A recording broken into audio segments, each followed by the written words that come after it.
the station for good times and great. I'm Larry Asego. A very good morning to you. And I'm in the company of a gentleman. I don't know how many words I can introduce this guy with. I'll say he's probably one of the most straight shooters I've ever encountered. A straight up guy. Did not work with a contingent of bodyguards. Why don't you have bodyguards? Mr. Peter Kenneth, why don't you have bodyguards? What for? You don't have any here, Larry. So just glad to sit at Kingangi's seat. Yeah, by the way. I can do Kayapa Kidogo the way he does it. Well, Kingangi, your job is gone. Your job is gone. I don't tell him I did it. He's listening right now from wherever he is. Anyway, with the company of Peter Kenneth. Just before we get started with everything, how are you doing? I'm all right. Are you a morning person? I am. I can't wake up in the morning. I suffer every single time Mina goes on leave. Waking up at 4, I can't. I listen to you guys when I'm working out in the morning. What time do you work out? At 6:30. 6:30? But now with the campaign, I'm not, because I'm working a lot during the day. Wow. So you wake up by choice 6:30 to go and work out. Kabisa. Mi lazima unisukume na crane. Okay. Karibu sana to classic. I'm a forklift. Forklift no utaniamsha now from the bed. I can't. Asante sana. So thanks for having me. No problem. Of course, it's a pleasure. I mean, you are on the campaign trail. Yes. How easy or how difficult is it? Nairobi really has changed. It's not the Nairobi I was born and grew up in. Yes. Has more people. Same infrastructure as when we were growing up. Yeah. So nobody has really planned for the population growth. And really, people are desperate in Nairobi. People are desperate. So population is growing, infrastructure is not. It's not catching up. Yes. Yeah. It's not at the same measure. And people are really suffering. Okay. People are really suffering from the very basics. Basics. I mean, look at this outbreak of cholera. Yes. Just imagine how many places have water in Nairobi. You know, most of Nairobians don't have water. And people here have been suffering from waterborne diseases for many years. Yes. We need to resolve that. Unemployment is a big problem. It is. Serious problem. We need to do something. We need to fix Nairobi. Nairobi needs rebuilding. Okay. Nairobi needs reconstruction for it to be a good city, a great city. There's no need of us saying that we are the biggest city in East and Central Africa and there are no services. It doesn't work. Does it add up? It doesn't add up. Yeah. Okay. When we come back, we're going to be asking him one simple question. He's running for governor of Nairobi. People of Nairobi have said that we require alternative leadership and he believes he can offer it. We're going to ask him why him. Simple question, straightforward. And we said he's a straight shooter. Definitely hope he's going to be shooting straight this morning. And I'm in the company of Peter Kenneth. And a question that is coming up right now, we are facing the problem, cholera is, a big thing. Somebody's asking, how do you plan to solve this cholera thing and also stop future outbreaks? I think the first thing is that the cholera outbreak is an issue of hygiene. But also very key is that it appears the national government advised the county government of the outbreak and the county government ignored. Or chose to put it under their wraps without coming out. First, we need to ensure Nairobi has clean water and consistent supply of water. Water comes from Dakaine, 40% of it is lost on distribution. The 60% that comes through, you have cartels that actually ensure that some of the distribution networks are closed. And we're walking around with the mtungis and jerrycans. So that they can supply water in tankers. So you need to just, do the same thing you do on the oil pipeline. Monitor the water pipeline. So that 1, it's not tampered with. 2, there is no water waste. And 3, you ensure that water gets into the destination. In our plan, we've said within 1 year, all estates in Nairobi should have consistent flow of water. Okay. Now, water is a great and a big time player in hygiene matters. If you go to most of the places around Nairobi, it's a real disaster waiting to happen. They don't have water. It's not clean water what they get. So you have to check all that. Then the second thing is that the health inspection department in county government is completely dead. Okay. We were told there was an outbreak in a city hotel. They said they will do a report. We've never heard of it. I'm not sure they went to do it. The real issues of hygiene as a city, we need to up the game. Okay. We really need to up the game. Now, one question that keeps coming up, I mean, a lot on all platforms is with regards to the agenda for the youth in Nairobi. Because seemingly the youth are feeling, left out. They don't have enough jobs. I mean, what is your agenda for the youth? It's a sad state as it is, and a very serious issue. It requires proper planning. First, you need to create an enabling environment in Nairobi for business. You actually need to think of how you can attract investors, whether foreign or local, so that they create employment opportunities. Yes. So that they get into working opportunities. That is a must, the enabling environment. Number two, you need to think, and we had this in 2012, you need to think of how to convert certain education institutions into technical institutions. Okay. So that when people finish O-level and can't make it to campus, they can actually acquire technical skills so that they make themselves better. Yes. Right? They can be plumbers, they can be electrical engineers, they can have technical skills. Yes. That is very important for the youth, to create technical skills. So you create an enabling environment for business to attract investors local, so that you create the first channel of employment. Okay. The second one is that one where you give additional skills so that they can enable themselves.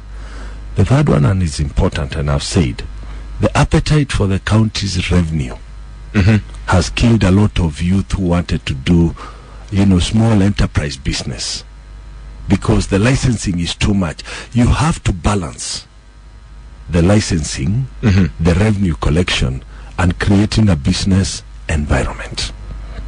Okay. Because right now, if you go to a young lady who would like to start a salon with a one dryer, the license was 5,000. It's now 18,000. So you're basically driving that person with an initiative out of business. So you need to balance the revenue and the business environment.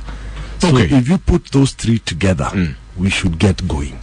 Okay. Yeah.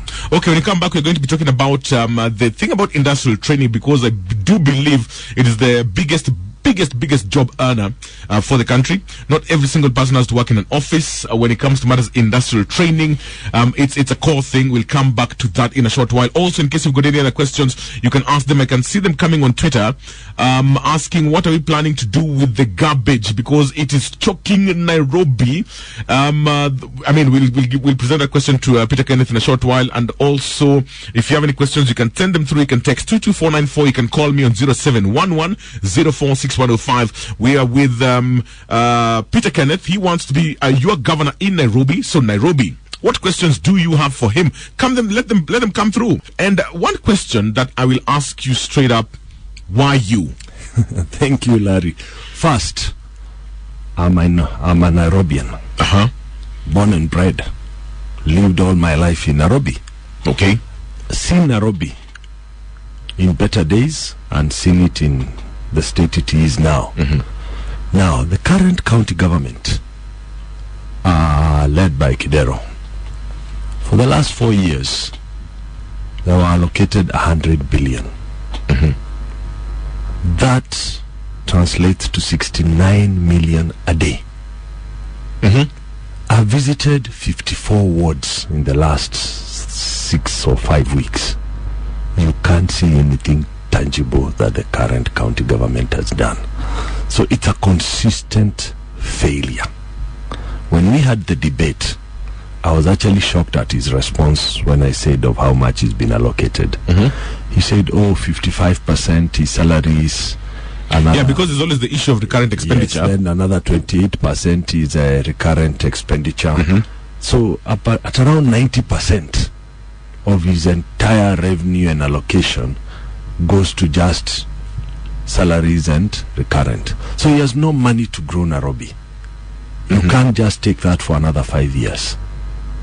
Right? You can't take it. And where will you get the money to grow Nairobi? This is why I want to come to. Yes. All right?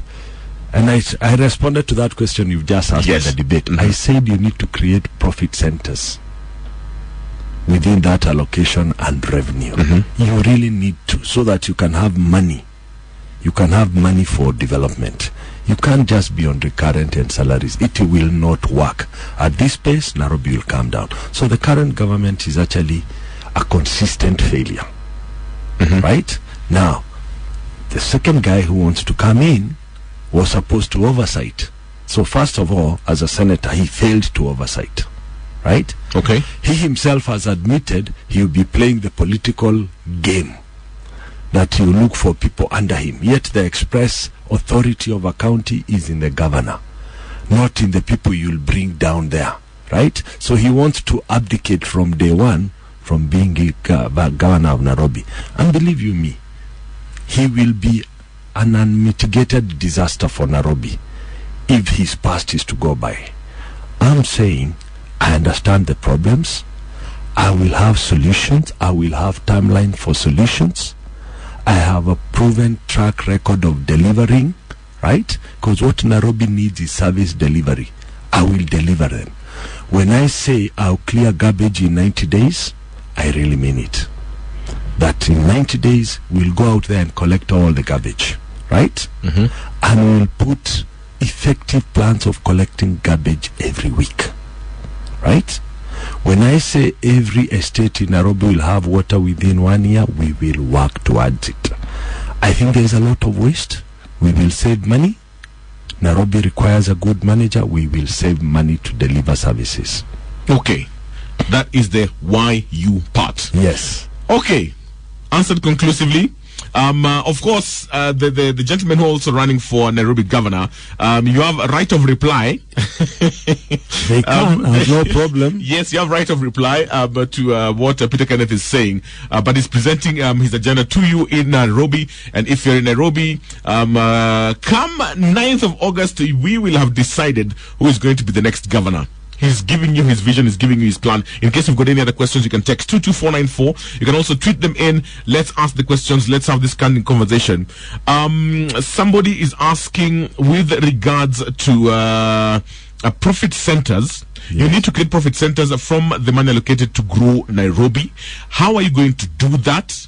And who is going to be working in there? Ata mimi nataka kazi. Okay, that's what you're already looking for. See, yes. In any company, in as much as you want to make a profit, you also look at the expenditure side and see what you can save. That's how the profit centers come in. You might get the same allocation, but you save by way of reducing expenses. You cut off unnecessary expenses. Like ghost workers. Ghost workers. Because that has been something that people have said that it was inherited from the previous, city hall. I think it's not just ghost workers. It's unnecessary expenditures. When you see all these county vehicles running around doing nothing in the city, all the trips that are made, when you see when the governor travels anywhere, the kind of officers in the entourage and the vehicles, it's a lot of waste. You need to get down and do the job. Right? You need to get down and do the job. And you believe you are the person who's going to get down? I am the person, Larry, and I will have it done. And within 3 years, Nairobians will speak about it. And let me tell you something else that I want to do for Nairobians. I want to ease traffic. You know, I see you struggling here saying Nyayo Stadium, Wayaki Way. You know, every day, every 30 minutes. You know, let me tell you, approaching the city, there are about 16 roundabouts that you need to deal with. Either to have an overpass or an underpass, and you'll ease traffic as a short-term measure. Because the minute you ease traffic, people buy more motis. Yes. So in the medium term, in our plan, we intend to have light trails so that we can ease transportation. But in the short term, we will either go under the roundabout or on top. There are 16 of them, and I know you've forgotten. At Museum Hill, there used to be a roundabout, right? Yes. So on Uhuru Highway, which is actually a beltway, you have 6 other roundabouts. Nyayo, Bunyala, Railways, Nyayo House, right? Yes. And then University and Westland. If you have 3 lanes. If you took 2 lanes on each side down below that roundabout and retained the roundabout, you'll have an express highway. Then you have Hurlingham and you have Mortuary. right? Yes. Which you could pass under easily. Then you have Timolo, Nairobi West, and Madaraka. All that sounds expensive. No, it's not. It's not. The French tunnels are 100 meters under every roundabout, and it will work. It will work in 18 months, and you will find traveling just moving. At least you'll have traffic moving, right? Then you have City Stadium, right? You have Racecourse. Yes. You have the Pangani Cross, and you have the Tomboya Old Nation, where matatus can go under because the traffic backpiles all the way to the flyover over Globe Cinema. Yeah. You can ease. You just need somebody who will implement. And I'm saying that guy who will implement, it's me. I will implement. He says it's him. Your questions, please, on Twitter. Text me on 22494. Call me on 0711046105. And let's get the conversation going. Hello, my name is Harriet. Yes, Harriet. I'm from Kahawa. Yes. I would like to congratulate Peter Kenneth. Uh-huh. He's the leader we need right now. Honestly, Nairobi has become like a dumping site. Water is a problem everywhere. He has the skills we need. You believe that he's the person to do the job? I believe that he's the person we should all vote for. Okay, thank you for that. Hello, Classic. Very good morning. Morning. This is Marsha. Yes, Marsha. Now, my question to Peter Kenneth this morning. Yes. I would like to ask him what are the measures and steps he's going to take to upgrade the slums in Nairobi? Okay. Yes. You want to take that question? Yes. What measures to upgrade the slums in Nairobi? Masha has asked a very good question. Current Nairobi status with a good implementer is just full of opportunities, right? You have the old Nairobi estates. You just have to do urban renewal in a better manner. The current county government has been talking about it, but it's a very costly plan. Yes. Yet the opportunities exist. Let me give you an example of Kaloleni Estate. Yes. Ololo. Ololo. 900 homes on 900 acres. You could actually do flats, 900 of them, right? Yeah. In 5 acres. Give those guys for free. Or continue charging them rent at the rates in which they are paying now. Because you also don't want to lose people who've lived in Nairobi. Then you are left with 895. Right? 895 acres. That's where the opportunity lies. Which means you could invest in another 5 acres for 900 homes. Take Mukuru Kayaba, bring them out of the slums. Do another 5 acres, bring another Mukuru, right?